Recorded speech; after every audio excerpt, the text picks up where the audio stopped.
V moravskom meste Zlín sa 3. apríla 1876 narodil Tomáš Baťa. Pochádzal zo 7. generácie Ševcov a v detstve prišiel o matku. Zomrela v roku 1884. Po vyučení sa v mladosti pokúsil presadiť aj vo Viedni, no jeho prvé podnikateľské pokusy neúspeli a vrátil sa domov. 21.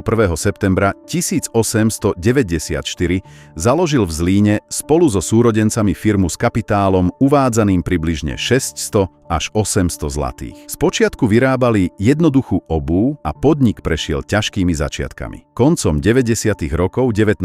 storočia prišli s lacnou plátenou obuvou, baťovkami, ktorá sa stala masovo dostupnou. V rokoch 1904 až 1905 Baťa cestoval do Ameriky, kde sa inšpiroval americkým spôsobom organizácie výroby a riadenia práce. V nasledujúcich rokoch firmu ďalej rozširoval a modernizoval. Po povojnovej recesii spustil 1. septembra 1922 výraznú cenovú akciu známu sloganom Baťa drtí drahotu, ktorá firme pomohla prekonať krízové obdobie. Najmä v 20. rokoch 20. storočia potom podnik zavádzal prúdové a pásové prvky výroby a zrýchľoval produkciu. Baťa presadzoval myšlienku, že podnikanie má byť službou verejnosti. Budoval zamestnanecké bývanie, sociálne zázemie a rozvíjal systém motivácie a zodpovednosti vo firme. Zlín sa pod jeho vplyvom zmenil na moderné funkcionalistické priemyselné mesto a Baťa bol jeho starostom v rokoch 923 až 1932.